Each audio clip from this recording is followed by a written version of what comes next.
The great and mighty nervous system, or the brain as most of us call it. What makes this organ unique is that within it lies the ability for humans to know oneself. This feature distinguishes and sets the human species apart from the rest of creation. This ability is known as consciousness or intelligence. To begin, let's look at the primary function of the nervous system. The basic purpose is to coordinate all of the activities of the body. It enables the body to respond and adapt to changes that occur both inside and outside the body. Now, the nervous system is actually split into two parts: the central nervous system and the peripheral nervous system. We'll explore the peripheral later, but first, let's look at the central nervous system. The central nervous system is made up of two major structures: the brain and the spinal cord. As most people know, the brain is found within the cranium or skull, and there are 6 main sections among other structures within it. These 6 sections are the cerebrum, cerebellum, diencephalon, the midbrain, pons, and the medulla oblongata. The first section is the cerebrum. This is the largest section. It's divided into 2 major hemispheres, which are the right and left hemisphere. And the cerebrum is further divided into 4 lobes. These 4 lobes are the frontal, the parietal, the temporal, and the occipital. The frontal lobe is primarily responsible for reasoning and thought.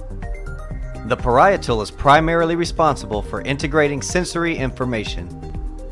The temporal is primarily responsible for processing auditory information from the ears. And the occipital is primarily responsible for processing visual information from the eyes. The second section of the brain is the cerebellum. This is the section located in the back of the head, below the cerebrum, and above the first cervical of the neck. It is responsible for muscle coordination, balance, posture, and muscle tone. The diencephalon section is found between the cerebrum and the midbrain.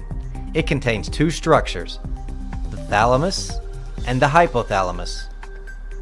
The thalamus behaves much like a relay station and directs sensory impulses to the cerebrum. And the hypothalamus controls and regulates autonomic nervous system functions such as temperature, appetite, water balance, sleep, and blood vessel constriction and dilation. The hypothalamus also plays a role in the emotions such as anger, fear, pleasure, pain, and affection.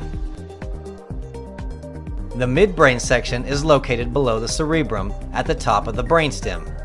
It is responsible for certain eye and auditory reflexes. The pons is located below the midbrain and in the brainstem. It is responsible for certain reflex actions such as chewing, tasting, and saliva production. And the last section is the medulla oblongata. It's the lowest part of the brainstem, and it connects with the spinal cord and is responsible for regulating heart and blood vessel function, digestion, respiration, swallowing, coughing, sneezing, and blood pressure. It's also known as the center for respiration. Now that we've covered the brain, let's take a look at the other half of the central nervous system, the spinal cord. The spinal cord is the link between the brain and the nerves and the rest of the body. The spinal cord is divided into 4 different regions: the cervical, thoracic, lumbar, and the afferent and efferent spinal nerves, which merge to form the peripheral nerves. The afferent spinal nerves are responsible for carrying information from the body to the brain. And the efferent spinal nerves are responsible for carrying information from the brain to the body. Now, within this elaborate system of nerves, neurons, and dendrites, there is a system that regulates the functions of the central nervous system, which lie outside its major components such as the brain and the spinal cord. This system is known as the peripheral nervous system and is subdivided into two smaller systems, the somatic system and the autonomic nervous system. The somatic nervous system is responsible for carrying motor and sensory information both to and from the central nervous system. This system is made up of nerves that connect to the skin, sensory organs, and all skeletal muscles. The somatic system is also responsible for nearly all voluntary muscle movements, as well as for processing sensory information that arrives via external stimuli including hearing, touch, and sight. The structures that allow this communication to happen between the nerves throughout the body and the central nervous system are known as the afferent sensory neurons and the efferent motor neurons. Now, afferent simply means conducting inward, and efferent means conducting outward. So just like in the spinal nerves, the afferent neurons take information from the nerves to the central nervous system, and the efferent neurons take information from the central nervous system to the muscle fibers throughout the body. The autonomic nervous system is further divided into the sympathetic nervous system and the parasympathetic nervous system. The sympathetic nervous system is vital to our survival. Have you ever heard of the fight or flight response to danger? The sympathetic nervous system revs up the body when confronted with imminent danger to either defend yourself or to escape the threat. The parasympathetic nervous system is the counterbalance to the sympathetic response to danger, whether real or imagined. Once the threat is gone, the parasympathetic brings all the systems of the body back to normal. Now at this point, you should have a basic understanding of the nervous system, but let's do a quick recap. The basic purpose of the nervous system is to coordinate all the activities of the body. It enables the body to respond and adapt to changes that occur both inside and outside the body. The two major parts to the nervous system are the central nervous system and the peripheral nervous system.